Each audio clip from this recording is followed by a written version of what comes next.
కృష్ణం వందే జగద్గురుం. ఓం శ్రీకృష్ణ పరబ్రహ్మణే నమ. ఆత్మీయ మిత్రులందరికీ కూడా హృదయపూర్వక నమస్కారం. ఈరోజు ఒక మహానుభావుని గురించి, ఒక ప్రపంచ ప్రఖ్యాతిగాంచినటువంటి మేధావి గురించి, ఒక యుగ పురుషుని గురించి మాట్లాడాలి అన్నటువంటి ఆతృతతోని, ఆరాటంతోని, కోరికతోని ఈ వీడియో చేస్తున్నాను. వారెవరో కాదు, మహానుభావులు గురువుగారు శ్రీ శ్రీ శ్రీ గరికపాటి నరసింహారావు గారు. వారిని గురించి ఈ ప్రస్తుత సమాజంలో తెలవని వారు ఎవరూ కూడా లేరు, దాదాపుగా తెలుసు. వారెంతటి మహానుభావులు అనంటే, వారిని కేవలం వారి ప్రవచనాలు విని లేదా హైందవ సంస్కృతి సనాతన సాంప్రదాయంలో కొనసాగుతున్నటువంటి వారే కాకుండా ఇతరులు కూడా, నాస్తికులు సహితం వారి యొక్క ప్రవచనం వింటూ ఉన్నంతసేపు మంత్రముగ్ధులు అవుతున్నారు అంటే ఇందులో ఎంత మాత్రం అతిశయోక్తి లేదు. మరి వారు ఒక కర్మయోగి.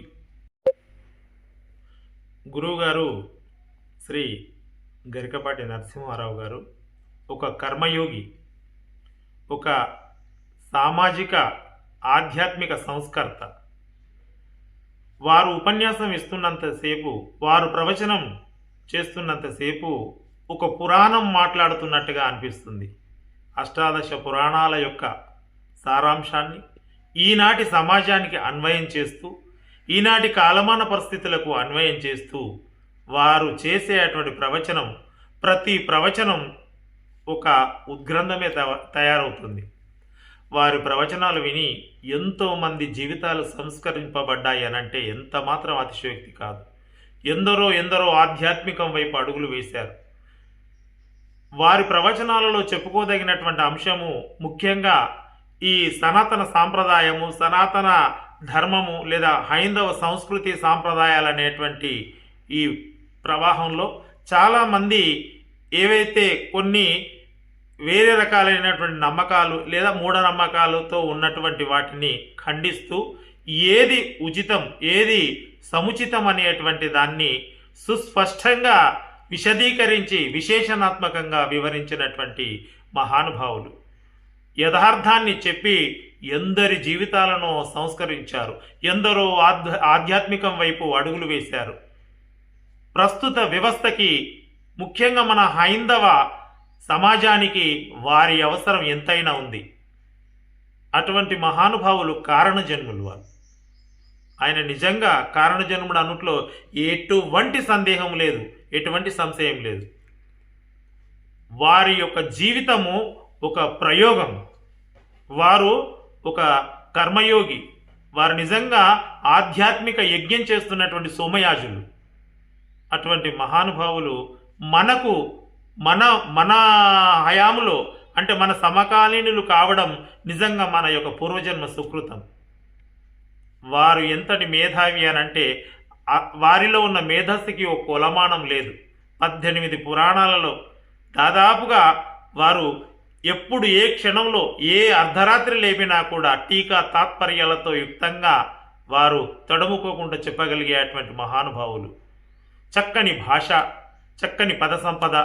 ముఖ్యంగా వారిలో అందరికీ నచ్చేది, ముఖ్యంగా నాకు అత్యంత బాగా నచ్చినది సమయస్ఫూర్తి. వారు చెప్పదలుచుకున్న అంశము ఒకరోజు ముందో లేదో దాని గురించి ప్రిపేర్ అయి రావడమే కాకుండా అప్పటికప్పుడు ఏ అంశాన్ని గురించి వారిని మందలించినా కానీ కూలంకషంగా ఆ యొక్క అంశం మీద ప్రవచనం చేయగలిగినటువంటి గొప్ప మేధావి.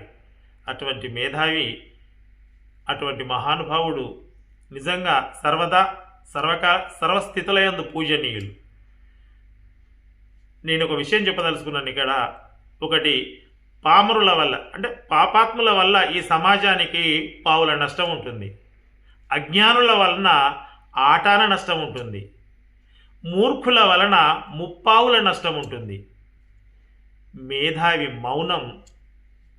మేధావి యొక్క మౌనంతో ఈ సమాజానికి రూపాయికి రూపాయి నష్టం ఉంటుంది. నేను ఈ విషయం ఎందుకు చెప్తున్నానంటే, ప్రస్తుతము వారిపైన కొన్ని ట్రోలింగ్స్ అని అవన్నీ ఇవన్నీ అనేక రకాల వీడియోలు వస్తున్నాయి. సరే, వారి యొక్క కుటుంబ నేపథ్యం గురించి, వారి యొక్క సహధర్మచారిణి ఏదో మొదటి భార్య ఏదో ఏదో చెప్తే దాని మీద చాలామంది చాలా రకాలుగా ఏదో అంటున్నారు. వారి కుటుంబ జీవితం గురించి మనము అంత లోతుగా పోవాల్సిన అవసరం మనకేముంటుంది? ఏమీ ఉండదు. ఒకవేళ ఉన్నది అని అనుకున్నా కానీ, ఆ రకంగా చూసినా కానీ వారి ఒక త్యాగజీవి.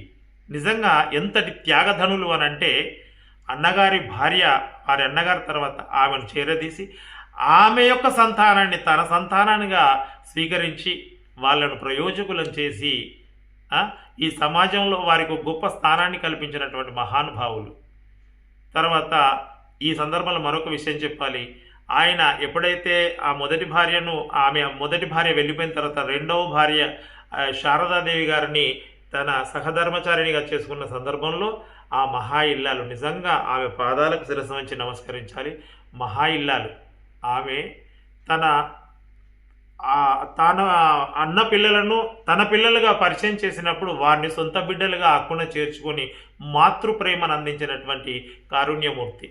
నిజంగా మహా ఇల్లాలు ఎంతటి గొప్ప ఇల్లాలంటే, ఆ పిల్లలను తన పిల్లలుగా అనుకొని ఆమె స్వయంగా తన సొంత బిడ్డలకు జన్మనిచ్చేటువంటి భాగ్యాన్ని కాదనుకున్నటువంటి మహా ఇల్లాలు, గొప్ప మహానుభావురాలు. అటువంటి మహానుభావురాలకి నిజంగా మనం అందరం చేతులెత్తి నమస్కరించాలి. ఏదేమైనప్పటికీ కూడా గరకపాటి నరసింహారావు గారు సర్వదా సర్వకాల సర్వస్థితుల యందు గౌరవనీయులు, పూజనీయులు. ఇది మనమందరం కూడా విశ్వసించాల్సినటువంటి విషయం. ఎందుకంటే ఈ రకంగా నేను ఎందుకన్నానంటే, అటువంటి మేధావి ఒకవేళ వారు ఏమాత్రమే వారు ప్రవచనం చేసినా చేయకున్నా వారికేం నష్టం లేదు. వారు గొప్ప జ్ఞానాన్ని సముపార్జించి ఉన్నారు వారు. కానీ ఆ జ్ఞానం మనకు అవసరం, ఆ జ్ఞానం ఈ సమాజానికి అవసరం. మరి వారు ఒకవేళ చిన్నబుచ్చుకొని మనసు చిన్నబోయి ఒకవేళ వారు ప్రవచనాలు ఆపేసిన, ఉపన్యాసాలు ఆపేసిన ఈ సమాజానికి తీరని లోటు కలుగుతుంది. దయచేసి అటువంటి మేధావిని మౌనంగా ఉంచే దిశగా మనం ఎటువంటి దుష్ప్రచారాలు కానీ ఎటువంటి ఇవి కూడా చేయకూడదు. ఎందుకంటే ఆ మేధావి యొక్క అవసరం ఈ సమాజానికి ఉంది. ముఖ్యంగా మన హైందవ సంస్కృతికి, మన హైందవ సమాజానికి, సనాతన ధర్మానికి వారి యొక్క అవసరం చాలా ఉన్నది.